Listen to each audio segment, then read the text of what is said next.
So students, welcome back to the questions. कुछ चुनिंदा questions मैं आपको सॉल्व करवा रहा हूँ। पेपर बहुत आसान है, कुछ भी मुश्किल नहीं है, ठीक है, वेरी वेरी इजी। और इस क्वेश्चन पेपर ने आपको ये बताया है कि एनसीईआरटी पढ़ना कितना जरूरी है। एनसीईआरटी बेस्ड क्वेश्चंस है, ठीक है। तो फिर कुछ क्वेश्चंस कर लेते हैं इस स्लाइड में, फिर नेक्स्ट स्लाइड बनाऊंगा उसमें और कुछ क्वेश्चंस करेंगे। गाइज, ये क्वेश्चन रहा बड़ा आसान क्वेश्चन है। पिछली बार जो आया था ना, वो लॉजिक गेट्स का बड़ा अच्छा क्वेश्चन था 2019 का, वो जरूर चेक करना, जिसमें आंसर NAND गेट आएगा। वो बड़ा अच्छा क्वेश्चन था। क्यों? क्योंकि उसमें थोड़ा सा सर्किट सॉल्व करना था। इसमें कुछ नहीं करना है, बहुत आसान है। मैंने ऑप्शन जानबूझ के नहीं लिखे। क्यों? क्योंकि सभी ऑप्शन में आपको बस चेक करना था कि ट्रुथ टेबल क्या बन रही है, सत्य सारणी, यानी कहीं 1 रखो फिर 0। तो चार ऑप्शन किस तरह थे कि पहले 0 0 रखा, फिर 1 1 रखा, फिर 1 0 रखा, फिर 0 1 रखा। तो ऑप्शन से क्वेश्चन को सॉल्व करना था। तो मैंने ऑप्शन ही लिखे, आपको मैं डायरेक्ट बता देता हूं कैसे सॉल्यूशन है। तो जो मेरे पास पेपर है उसके अंदर 4th सॉल्यूशन था, और ये इतना फास्ट सॉल्यूशन हुआ कैसे कि सबसे पहले तो आप ये देख लो कि ऑप्शन डिफर कहां कर रहे हैं। कहने का मतलब कि 0 0 रखने पे मान लीजिए कुछ भी आंसर आ रहा है, वो 4 के चारों ऑप्शन में फर्स्ट लाइन में वही आंसर दिया है, तो कभी 0 0 रख के चेक मत करो इस क्वेश्चन को, क्योंकि ऑप्शन तो सेम आ रहा है। फिर सेकंड ऑप्शन देखो, जहां से डिफर होना शुरू हो, यानी कि अंतर आना शुरू हो। जब तक सेम चल रहा है तब तक चेक करने की जरूरत नहीं है। तो मान लीजिए मैंने क्या किया, 0 0 चेक किया, तो बच्चों यहाँ 0 रखूंगा, यहाँ 0 रखूंगा, ये नॉट गेट है, ये भी नॉट गेट है, यानी कि इन्वर्टर है, पलट देगा, 0 को 1 कर देगा, ठीक है। और ये क्या है, देखो ये और ये नॉट, यानी कुल मिला के ये जो है हमारे पास नॉट गेट है। 0 इसमें से पास होगा तो 1 हो जाएगा, 0 इसमें से पास होगा तो 1 हो जाएगा। फिर ये 1 यहां पहुंचा, ये 1 यहां पहुंचा, इसका काम है ऐड करना, तो 1 + 1 को ये 1 कर देगा। और जैसे ही ये 1 इस नॉट से बाहर निकला तो ये 1 नॉट, यानी कि फिर से आंसर क्या हो जाएगा, 0। यानी 0 0 पर आपका आंसर आ रहा है 0। अगर इसको A लिखूं, इसको B लिखूं, इसको रिजल्ट लिखूं, तो 0 0 पे 0 आ रहा है। अब आप क्या करो, 1 1 रख के देख लो। जैसे ही दोनों में आपने 1 1 लिखा, तो बच्चों 1 इसमें से पास होगा तो 0 हो जाएगा, 1 इसमें से पास होगा तो 0 हो जाएगा। अरे पलट जाएगा ना ये, तो 1 इसमें से पास होगा 0 हो जाएगा, ये भी 0 हो जाएगा। 0 यहां पहुंचा, 0 यहां पहुंचा, इसका काम है दोनों को ऐड करना, तो 0 + 0 becomes 0। और जैसे ही वो नॉट गेट से बाहर निकलेगा तो 0 क्या हो जाएगा, 1।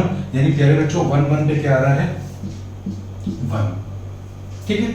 अच्छा, अब 1 और 0 रख के देख लो, तो भाई 1 का तो 0 हो जाएगा, और 0 नॉट में से पास होगा तो 1 हो जाएगा। फिर 1 + 0, 1 + 0 विल बी 1, और 1 इसमें से बाहर निकलेगा तो हो जाएगा 0। यानी कि 1 0 पर 0 बन रहा है, वैसे बच्चों 0 1 में भी 0 ही बनेगा। अरे इसको 0 इसको 1 कर दोगे तो ये फिर से आपके पास 0 1 बन के 0 बन जाएगा। 4th ऑप्शन बन रहा है। बहुत आसान क्वेश्चन है, क्योंकि आपको वास्तव में सिर्फ 2 ही चेक करने हैं, बाकी सिमिलर था, ठीक है। तो इस तरह से इसके क्वेश्चंस को बच्चों करना पड़ता है। फिर आ जाइए, ये हमारे पास है carbon colour code. Carbon colour code का क्वेश्चन है। प्यारे बच्चों बताओ तो जल्दी से, इसका फॉर्मूला क्या होता है, बीबी रॉय ग्रेट ब्रिटेन, बताइए क्या फॉर्मूला होता है इसका। बिल्कुल फॉर्मूला बेस्ड। अच्छा, ये क्वेश्चन जो है बच्चों, ये पुराना नीट या एम्स का ही क्वेश्चन है। इसके जैसा क्वेश्चन हमने देखा हुआ है बहुत बार। तो ये नीट या एम्स का क्वेश्चन है, मे बी जेईई मेंस का क्वेश्चन भी हो सकता है। ये है येलो कलर, वॉयलेट यानी बैंगनी, ब्राउन और गोल्ड। तो बच्चों सीरीज हमें पता है, बी रॉय, है ना, great Britain, very good watch, very good watch. पहला जो होता है वो होता है सिग्निफिकेंट नंबर, तो 0 1 2 3 4 5 6 7 8 9। उसके बाद होता है मल्टीप्लायर, तो 10 की पावर 0, 10 की पावर 1, 10 की पावर 2, 10 की पावर 3, 10 की पावर 4, 10 की पावर 5, 10 की पावर 6, 10 की पावर 7, 10 की पावर 8, 10 की पावर 9। और फिर आती है टॉलरेंस, सहनशीलता। तो टॉलरेंस बच्चों ध्यान रखना, गोल्ड है तो ±5% आता है गोल्ड के लिए। अरे गोल्ड के लिए आता है ±5%। प्यारे बच्चों, ऑप्शन में एक ऑप्शन ऐसा था जिसमें गोल्ड वाला नहीं दिखा रहा था, तो वो एक ऑप्शन गलत हो गया, बचे 3 ऑप्शन। अब देखिए, पहला जो स्ट्रिप है और दूसरा जो स्ट्रिप है, ये दोनों के दोनों सिग्निफिकेंट नंबर को बताते हैं, सार्थक अंक को बताते हैं। तो बताओ येलो के लिए कौन सा है सिग्निफिकेंट नंबर। अरे ये होता है सिग्निफिकेंट नंबर, ठीक है। येलो यानी कि ये रहा, इसके सामने कितना है 4, तो पहला आ जाएगा 4। फिर आता है वॉयलेट बैंगनी 7, ये आ गया 7। First significant number, second significant number गुणा में, फिर आता है मल्टीप्लायर यानी कि गुणांक 10 की पावर में। तो तीसरा जो कलर है वो हमेशा मल्टीप्लायर को बताता है। पहला रंग किसको बताएगा? फर्स्ट सिग्निफिकेंट नंबर को, दूसरा सेकंड सिग्निफिकेंट नंबर को, तीसरा मल्टीप्लायर को, और चौथा टॉलरेंस। ब्राउन, ब्राउन के लिए बच्चों पहला कलर जो होता है वो होता है ब्लैक, तो ध्यान रखना फुल फॉर्म पता होनी चाहिए। सेकंड होता है ब्राउन, ब्राउन, ब्राउन के लिए सिग्निफिकेंट नंबर 1 है बट मल्टीप्लायर है 10 की पावर 1, तो बच्चों लिखते हैं 10 की पावर 1। प्लस माइनस टॉलरेंस है 5%, तो प्यारे बच्चों खुद पता है 10 की पावर 1 मतलब 10, ये हो जाएगा 470 प्लस माइनस 5%, 470 ओम में आंसर है।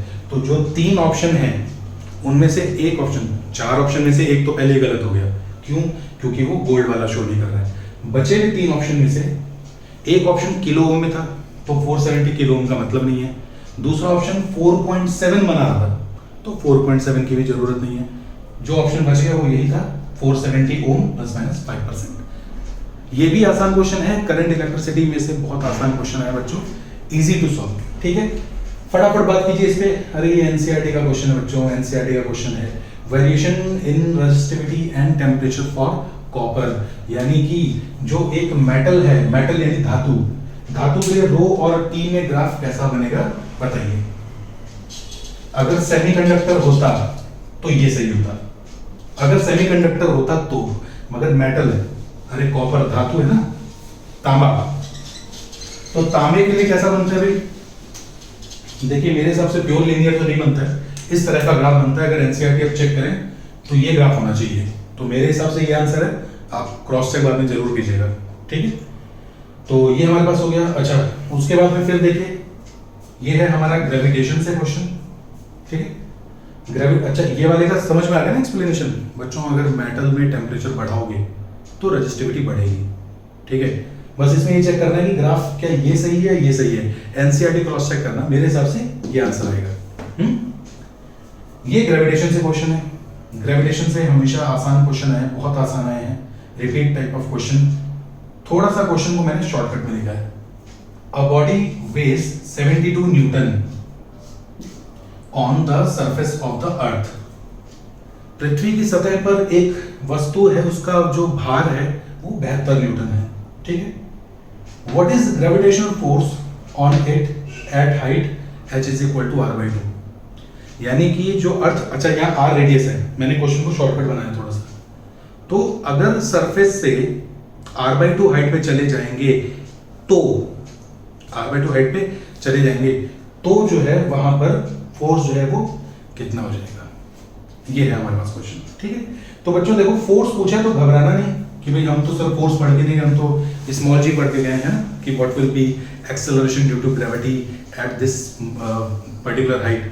अरे बेटा, जी पूछा जाए चाहे फोर्स पूछा जाए, टेंशन मत लो। क्यों? क्योंकि मास से मल्टीप्लाई करना है। तो जल्दी से बताओ, फॉर्मूला क्या होता है? G is equal to GM by R square, और G dash is equal to GM upon R plus H का स्क्वायर। क्यों?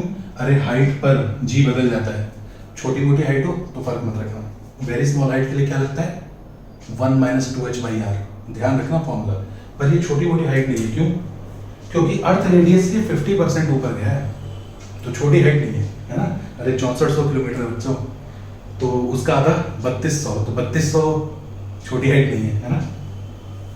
GM upon R plus H का square, G equal to GM by R square. चलो बच्चों फटाफट जल्दी से, तो G dash is equal to G, अरे दिस डिवाइडेड बाय दिस कर दो, GM से GM कैंसिल हो जाएगा, ये आपके पास आ जाएगा R upon R plus H का स्क्वायर। डायरेक्ट याद होना चाहिए था ये फॉर्मूला। तो यहाँ भी m से मल्टीप्लाई, यहाँ भी m से मल्टीप्लाई, तो दोनों फोर्स बन गया, ठीक है। तो मैं यहाँ पे f डैश कर देता हूँ, यहाँ कर देता हूँ f, और ये जाएगा R upon R plus H। अरे वेट, मैं फोर्स लिख रहा हूँ, चाहो तो वेट लिख लो, वेट लिखना है W डैश, अरे न्यूटन है ना, यूनिट तो न्यूटन ही है, ठीक है। अब यहाँ पे इसकी वैल्यू पुट करो, H is equal to R/2 है, तो ये हो जाएगा बच्चों W dash is equal to, W की वैल्यू कितनी गिवन है भाई अर्थ सरफेस पे 72 न्यूटन, तो 72 यहाँ लिखो तो R upon R plus H, तो R बटे R प्लस, अब H की वैल्यू आएगी R बाई 2, ठीक है। और बच्चों ध्यान रखना स्क्वायर भी है, गलती मत कर देना जैसे मैं कर रहा हूँ, एग्जाम में इतना करने की जरूरत नहीं, सीधा फॉर्मूला पुट करना, ठीक है। तो W dash is equal to 72 2R plus R 3R by 2, तो ये आ जाएगा यहाँ पे R, यहाँ आ जाएगा 3R, यहाँ आ जाएगा 2 स्क्वायर, R से R उड़ा दो, 2 की स्क्वायर 4, 3 की स्क्वायर 9, तो 4 बाई 9 इंटू 72, 9 आठे 72, 8 32 न्यूटन इज द आंसर। वैसे भी हाइट पे जाते हैं तो जी की वैल्यू कम होती है। सो ये हमारे पास बन गया सॉल्यूशन, ठीक है बच्चों। अब हम आपको बताने हैं, बनाने जा रहे हैं तीसरी स्लाइड, है ना। तो क्वेश्चन को ऐसे बोर्ड में सॉल्व करते हैं तो हमें भी वही फील होता है, ठीक है। मैं मानता हूँ वो प्रेशर नहीं है जो आपके ऊपर होता है एग्जाम में, तो कई बार जल्दबाजी में हड़बड़ाहट में चीज़ें गलत भी होती हैं, बट ये ध्यान रखो कि क्वेश्चन पेपर किस हिसाब से आ रहा है।